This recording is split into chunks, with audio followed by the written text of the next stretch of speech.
الکریم اما بعد قال اللہ تعالیٰ فی القرآن المجید اعوذ باللہ من الشیطان الرجیم بسم اللہ الرحمن الرحیم لقد خلقنا الانسان فی احسن تقویم ثم رددناہ اسفل سافلین۔ محترم حاضرین و حاضرات، قریب میں ہم نے دیکھا کہ کولکتہ میں ایک پوسٹ گریجویٹ میڈیکل اسٹوڈنٹ کی جو بہیمانہ طور پر عصمت ریزی اور قتل کا واقعہ ہوا، اس نے پورے ملک کے ضمیر کو جھنجھوڑ دیا، اور نہ صرف ڈاکٹرز بلکہ مختلف پروفیشن کے لوگ اور عوام نے برابر اس کے سلسلے میں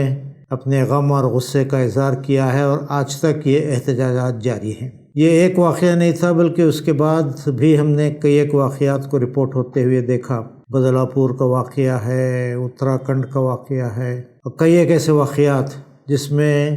بچوں تک سے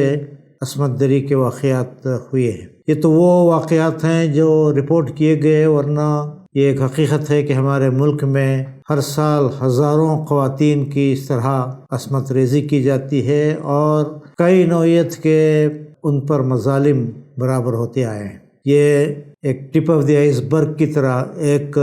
چھوٹی سی چند مثالیں ہیں جو ابھر کر ہمارے سامنے آئیں، ورنہ واقعہ یہ ہے کہ اس وقت ہمارا ملک جو کسی وقت اخلاق کے لیے، انسانیت کے لیے، روحانیت کے لیے، مذہب کے لیے، اقدار کے لیے جانا جاتا تھا، آج یہاں ہم اخلاقی زوال کی ایک نہایت ہی تشویشناک صورتحال کا مشاہدہ کر رہے ہیں۔ اور بات صرف جنسی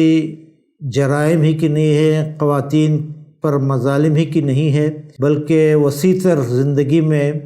اخلاق کا بگاڑ بہت نمایاں ہو کر ہمارے سامنے ہے۔ خاندانوں کی بربادی ہے، نکاح کی اہمیت کا گھٹ جانا ہے، لیو ان ریلیشنز کا رواج پانا ہے، ہومو سیکشوالٹی اور لیسبینزم اور گے کلچر کو فروغ ملنا ہے، سنگل پیرنٹس اور بروکن ہومز اور لیٹ میرجز اور ڈیورسز کی بڑھتی ہوئی شرح ہے، اور اس کے ساتھ ساتھ ہم دیکھ رہے ہیں کہ پورنوگرافی بہت بڑی تعداد میں بڑھ رہی ہے۔ موبائل ہر ایک کے ہاتھ میں ہے، اور اس سے جس طرح اخلاق تباہ ہو رہے ہیں، بے راہ روی بڑھ رہی ہے، لوگوں میں سٹریس ہے، ڈپریشن ہے، سوسائڈز ہیں، بلکہ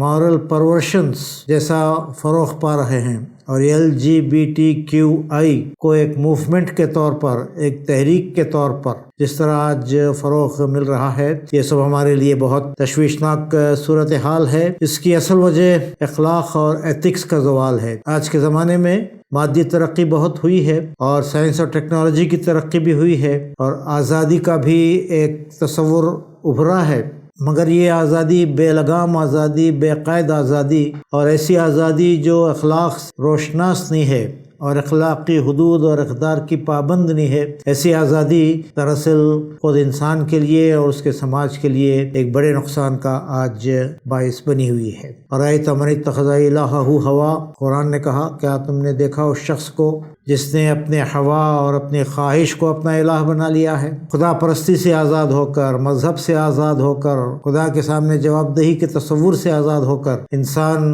حیوانیت اور شیطنت کے درجے میں پہنچ گیا ہے۔ جیسا کہ قرآن نے کہا لقد خلقنا الانسان فی احسن تقویم، بے شک اللہ تعالیٰ نے انسان کو احسن تقویم پر، بہترین فطرت پر، بہترین ساخت پر پیدا کیا، اسے اشرف المخلوقات بنایا، اسے اخلاقی حس اور ضمیر کی طاقت بخشی، اور اسے دنیا میں تصرف کا اور اپنے آزادی کو استعمال کرنے کا اختیار دیا، مگر اس کے غلط استعمال کے نتیجے میں اور اخلاق سے عاری اور اخلاق سے آزاد ہو کر انسان نے جو زندگی گزارنا چاہی، اس کا نتیجہ یہ ہے کہ ثم رددناہ اسفل سافلین، پھر انسان پلٹ کر اسفل السافلین میں سب نیچوں سے زیادہ نیچ یہ بن جاتا ہے۔ چنانچہ ضرورت اس بات کی ہے کہ آج کے دور کے اس انسان کو، جس کی صورتحال کو علامہ اقبال نے یوں بھی بیان کیا اور اس تہذیب کی عکاسی کرتے ہوئے کہا کہ وہ فکر گستاخ جس نے عریاں کیا ہے فطرت کی طاقتوں کو، اسی کی بے تاب بجلیوں سے قطر میں ہے اس کا آشیانہ، ڈھونڈنے والا ستاروں کی گزرگاہوں کا اپنے افکار کی دنیا میں سفر کر نہ سکا۔ ضرورت اس بات کی ہے اس وقت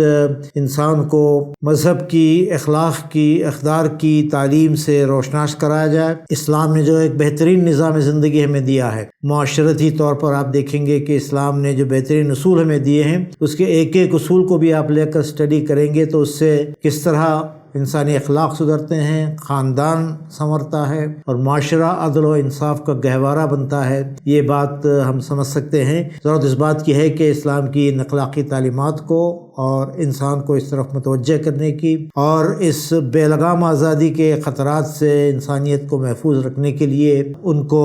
یہ پیغامات پہنچائے جائیں۔ ایک طرف رفقائے کرام ہمارے اپنی انفرادی زندگیوں میں، اپنے گھروں میں اسلام کی تعلیمات کا بہترین نمونہ پیش کریں۔ امت مسلمہ معروف کی تلقین اور قیام اور برائیوں کے ازالے کے لیے اور خیر کی دعوت دینے کے اپنے فریضے کو انجام دینے کے لیے اٹھ کھڑی ہو، اور برادران و خواہران وطن کے سامنے بھی اصل صورتحال، اس کے وجوہات اور اس میں اخلاق کی ضرورت اور اخلاق سے آراستہ آزادی کو کیسے فروغ دیا جائے، اس پر بات چیت چھیڑی جانی چاہیے اور اسی اثناء میں اسلام کے خوبیوں کو ان کے سامنے بیان کیا جانا چاہیے۔ انہی مقاصد کو سامنے رکھ کر شعبہ خواتین نے سپٹمبر کے پورے مہینے میں ایک مہینے کی مہم اخلاقی محاسن آزادی کے ضامن کے عنوان سے منانا طے کیا ہے۔ اس موقع پر میں اپنے تمام رفقا سے، مرد و خواتین سے اور اسی طرح ملت اسلامیہ سے اور یہاں ہمارے برادران وطن سے گزارش کرنا چاہتا ہوں کہ اس صورتحال پر ہم سب کو مل کر غور کرنا چاہیے اور آزادی کو اخلاق سے مزین کرنے اور آراستہ کرنے کی جدوجہد میں ہم سب ایک بہتر مثال پیش کر سکیں۔ اللہ تعالی ہمیں اس کی توفیق عطا فرمائے۔ وآخر دعوانا ان الحمد للہ رب العالمین۔